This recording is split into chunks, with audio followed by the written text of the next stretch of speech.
pessoal, estamos aqui para mais um podcast Ver Comunidade. Eu sou a Ana, aprendiz aqui do Instituto Adamar. Eu sou o Gustavo, eu também sou aprendiz aqui do Instituto Adamar. E hoje nós vamos falar sobre o Dia do Professor. Estamos aqui com o nosso professor.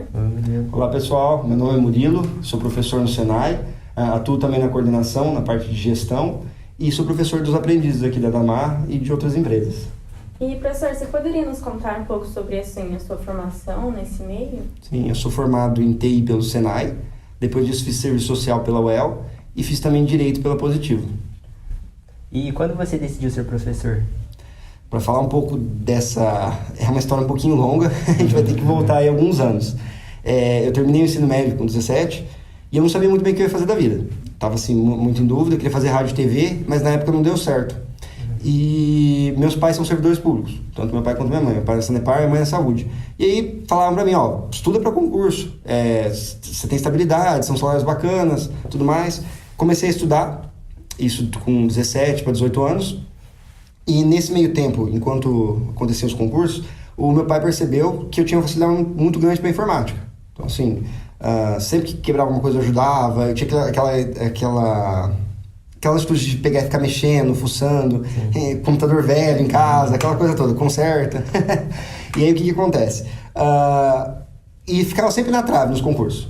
Porque eu peguei uma época, gente, 2008, do boom dos concursos. Foi a época que todo mundo descobriu e queria muito ser concursado. Então, assim, estourou. Assim, muita concorrência, muito mais puxado. Pessoal de ensino superior, fazendo concurso de ensino médio, ensino fundamental, pela estabilidade. Sim. E nesse tempo meu pai fala pra mim, você tem que ter alguma profissão nesse meio tempo, além de estudar para concurso. E fala, vou te matricular no curso no Senai. Eu acredito que a área de informática seja a área que mais tem a ver com você. Aí vai o Murilo lá, estudar informática no Senai, fazer o TI, né, que é o técnico de informática.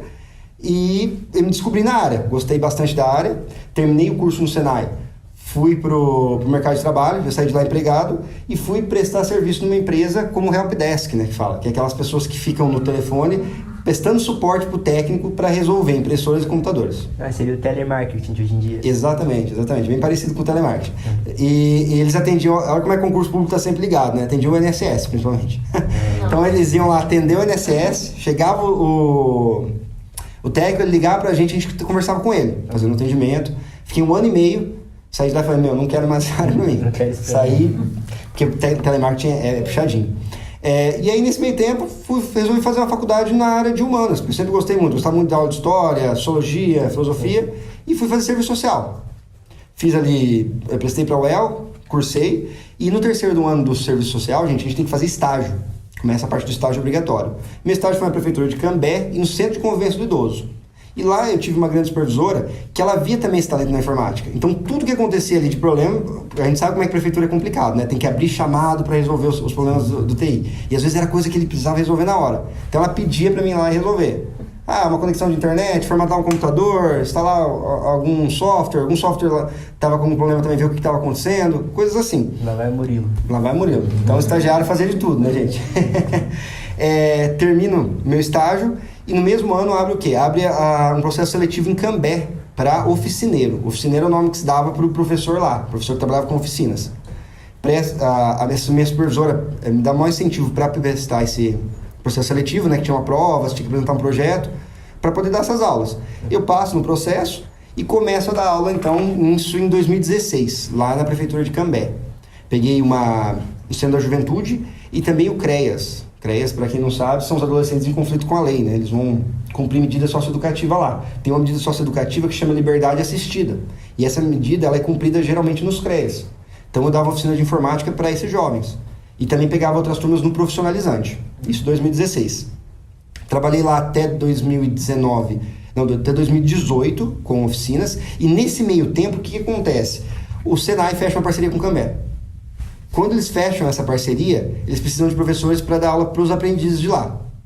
E os primeiros professores são os terceirizados, os próprios professores de Cambé. E nisso eu entro junto para dar essa parte de informática. Comecei assim. Nesse meio tempo, abre também processo seletivo para dentro do Senai, que eles estavam reformulando, faço o processo seletivo, passo e começo a atuar daí como docente do Senai. Isso 2018 para 2019. Começo daí a ampliar, né? Ficava só em Cambé, aí começa a vir turma em Biporã, turma em Londrina, dentro de empresa, igual aqui na Adamar, Cacique. Então, assim, ampliou o leque Um monte. E desde então estamos aí. Aí ano passado vem um novo desafio, né? Além de ser professor, vem agora um cargo de coordenação dessa área de gestão, que envolve segurança do trabalho, envolve administração e envolve logística. Então hoje a gente faz ali, mas minha paixão é sala de aula. Continuo coordenando e tudo mais, mas sala de aula, gente, é uma paixão. E qual a influência os professores teve na sua vida?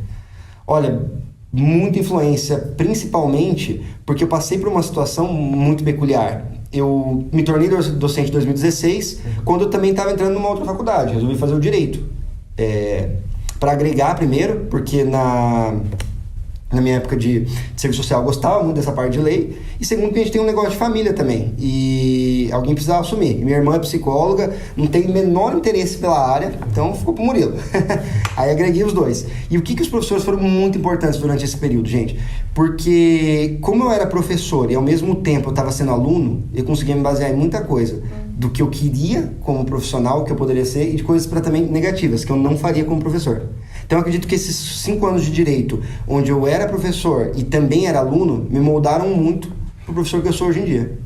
E professor, quais que são suas expectativas assim para o futuro dessa área? Como você acha que vai ser daqui para frente? Eu acredito que agora mais do que nunca a tecnologia e a educação estão caminhando juntas, né? A pandemia de um jeito ou de outro acabou acelerando isso, né? As pessoas falam, a pandemia trouxe tecnologia para a educação. Não, na verdade já havia um processo e o que acontece agora é que ele foi acelerado. Então, o que a gente vai viver de agora em diante é a tecnologia e a educação andando juntas e cada vez mais misturadas.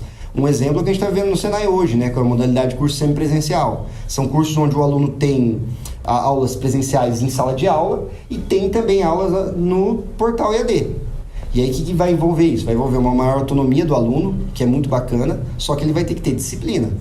Tem que ter muita disciplina, porque você vai ter atividades e vai ter prazo. Então você tem que cuidar desses prazos. Existe a flexibilidade, posso estudar em casa, posso estudar na hora do almoço, do trabalho, mas tem que ter também o que? Disciplina de resolver as situações. Então a gente percebe muito isso, a tecnologia caminhando cada vez mais, e para o professor também é um grande desafio, porque a tecnologia se atualiza muito rápido. E o professor tem que estar se atualizando também. Então surge um sistema novo, surge alguma plataforma que é muito utilizada, aí aquela plataforma que há anos atrás era, nossa, inovadora, hoje todo mundo já está cansado de ver. Então assim, vai muito nesse sentido para o professor. Ele tem que se atualizar e estar andando junto com a tecnologia. E qual a importância da educação para as pessoas, na sua opinião, assim? Olha, a educação ela é libertadora e ao mesmo tempo ela forma um cidadão. Então assim, ela tem um papel muito grande, ela deve ser muito valorizada, porque é através dela que a gente está formando o indivíduo, não só para o mercado de trabalho, mas para a sociedade. Eu atuo hoje na formação para o mercado de trabalho, mas a gente como professor dessa área, principalmente da aprendizagem, a gente tem que entender que vai além. É para o cidadão, para uma sociedade, para a vida dele. E que muito do que vai ser feito ali vai impactar na vida dele para sempre. Sim, com certeza. Então é isso, pessoal. Chegou ao final desse episódio. Muito obrigada, professor, por ter participado conosco. Disponibilizado seu tempo. E eu que agradeço o convite. Desse assunto. Fiquem ligados. Não esqueçam de seguir nossas redes sociais, @Instituto Adamar em todas as plataformas. E fique esperto para não perder os próximos capítulos dessa novela, hein? Viver Comunidade. Valeu.